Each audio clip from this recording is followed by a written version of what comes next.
So President Bo Biden is now questioning the results of an election that hasn't even happened yet, and by default questioning his own election.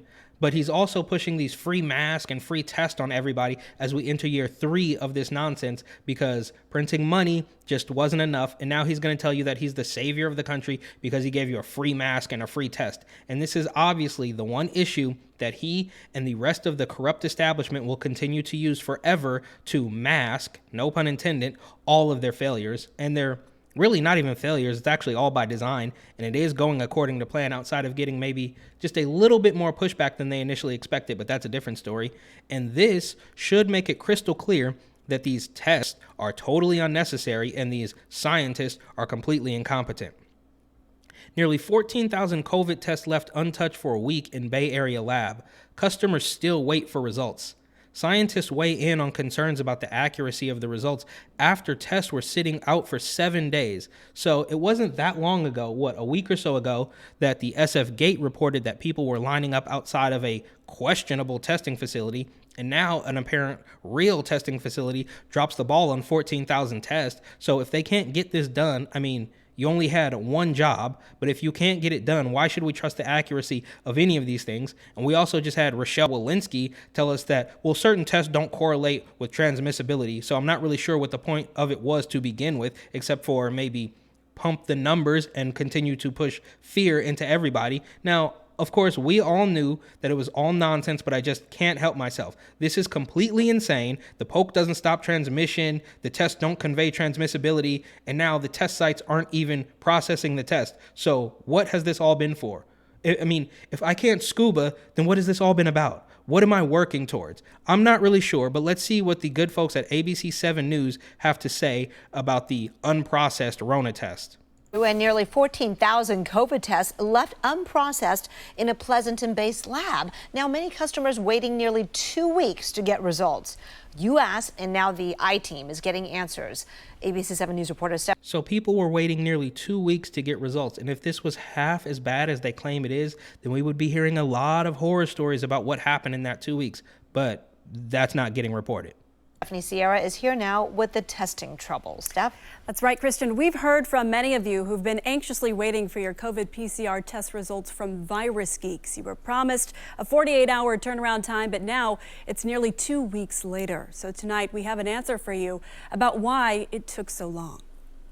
7 days and counting. That's how long Marilyn Moore and Jenny Shao have been waiting for their COVID test results. And they said they would call back. Well, they never called back. The two took a PCR COVID test through Virus Geeks, a Bay Area-based biohealth technology company that has more than a dozen. Okay, so they took this test with this Bay Area-based, testing company. And as far as I can tell, in my little bit of research, this company didn't even exist until Rona started. And these people have become pawns of this overarching coronavirus industry that has, been built in the last 2 years. None of it makes sense. It's all complete nonsense. The phony testing sites aren't real and the real testing sites aren't testing. So what is this all about?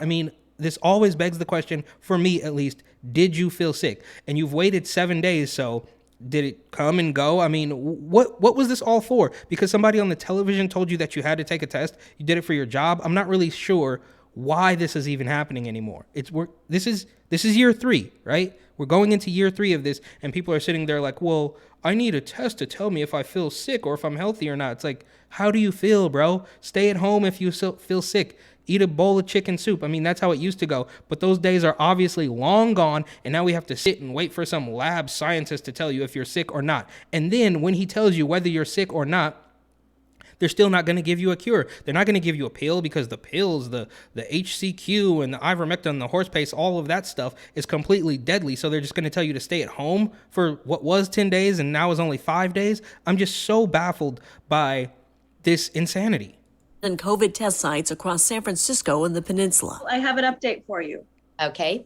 We found out where your sample has been over the past week. According to the company, turns out nearly 14,000 specimens collected last week have been sitting in a lab for 7 days, all untouched. My goodness. I'm very sorry about about these events, and they have a right to be mad. Virus Geeks CEO. Oh, he's so sorry about it. The Virus Geeks CEO is sorry about it. And where is he? He's clearly using a green screen. He's not in that lab. Is he on a beach somewhere? And he's saying, oh, well, sorry about that. I'm the CEO. I take responsibility, while he's out vacationing somewhere. Where are you, bro? What is this all about? CEO Frank Lee reached out to the I-Team following our story, saying he takes full responsibility for what happened. Facing heightened testing demands from Omicron, he says his company relied on another Pleasanton-based lab, Diacarta, to help process the overflow. Okay, so his testing facility wasn't even doing the testing. So he's just a middleman. He was collecting these specimens and then handing it off to another company. And now he's blaming that other company for not doing the test that he should have been doing.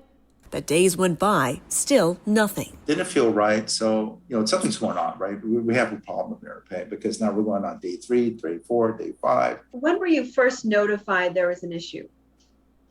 So that's an issue. So that's interesting. Interesting, because Lee says the lab blamed the delay on a data error. But when his team showed up to check it out, they saw this. To our horror, they were left in the bags, original bags that we sent to the laboratory. To our horror, yeah, I'm sure you were just so horrified about this. I mean, how is this anything outside of just a money grab? This to me seems like a complete scam. Like I said, the SF Gate reported that there was a questionable testing facility popping up in San Francisco. So how is this any different from that questionable one? What makes these people legit? They are no more than 2 years old at their very best.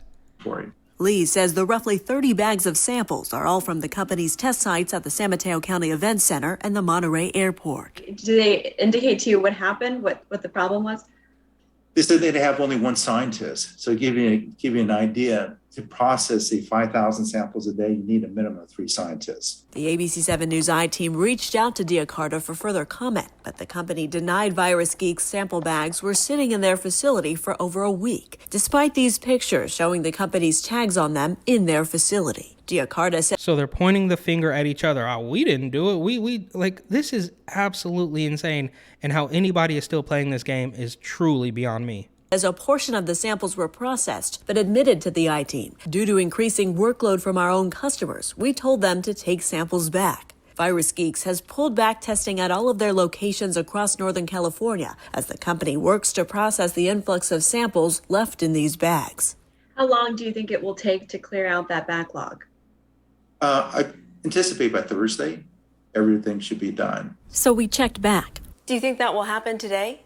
I anticipate the backlog will be cleared up by Friday. It's now. Okay, so he moved the goalpost again. I mean, he pulled back on the amount of tests they could do. This, to me, smells, looks like a scam from the very... I mean, we all know the whole overarching thing is a complete scam, but under that larger scam, there's a bunch of little opportunists that pop up, and this seems to be a clear-cut case of that. And there was also that other case of a medical company in the Bay Area that was giving preferential vaccine treatment to certain VIPs. So it's going to happen on every single level, and they're all completely phony.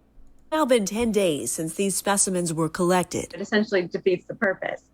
Absolutely. It defeats the purpose, but still comes with a price tag, billed to insurance companies. And ultimately, taxpayers will be picking up part of the tab for those uninsured. Plus, and there it is. So they can just collect the money from these insurance companies. Nothing has to get done, and they are still going to get the money. And it doesn't really matter if the whole thing could go under next year. And so what? They can just run off with the cash. I mean, this has to come to an end eventually, or maybe it doesn't.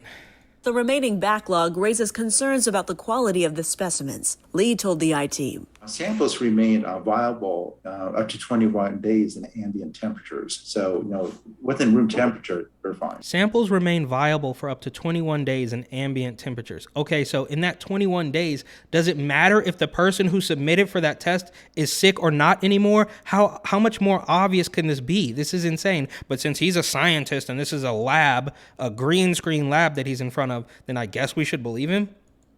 But Kenji Obadia, the manager of the Stanford Clinical Virology Lab, disagrees. Would you be concerned about the quality of specimens sitting in room temperature for a period of 6 to 7 days?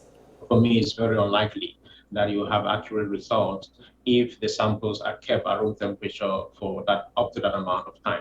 And if the nucleic acid has degraded, you can have a false negative result. Customers like Moore, for example, A false negative. And that's what they're worried about, is the false negative. We're not worried about the false positive. That works in our favor. But those false negatives, we can't have that. learned she tested negative from her Virus Geeks swab last Monday, but was positive on an antigen test the next day. Oh, I know things. Okay, so she tested negative and wasn't happy with it. So she took another test and then tested positive. So now she feels better about it. Like, what am I missing here? Things can change from one day to the next, but I don't know. It's fishy. So we brought this to authorities in San Mateo County. What is your team doing to look into this? San Mateo County is actively working with Virus Geeks to try to improve the test turnaround time situation. That unfortunately, there are staffing disruptions that have affected so many sectors, including test processing vendors. And with Okay, so staffing disruptions. So now even the coronavirus industry people are blaming coronavirus for them having low staff. So you wouldn't even have a job if it weren't for the virus. But now that you do, the virus is now taking your staff away. I mean, this roundabout logic is beyond insane to me. such high demand. Virus Geeks has previously provided testing to several colleges and high schools in San Mateo County and hosted the largest scale test site at the San Mateo Marriott before expanding to the event center. What are you doing to ensure that this doesn't happen again? And make sure that we keep the volume to our capacity. For all you folks that are out there that are mad, I'm terribly sorry. Now, Lee says the company is adding a new lab that will increase their capacity from processing 10,000 tests per day to roughly 70,000 tests per day. Okay, so this company that doesn't even exist, I mean, it didn't exist before Rona even came around, and they have failed at the one job they were supposed to do, is now actually expanding so they can process up to 70,000 tests per day, up from the 10,000 that they claim to be capable of doing, and they couldn't even get that done. How does this make any sense?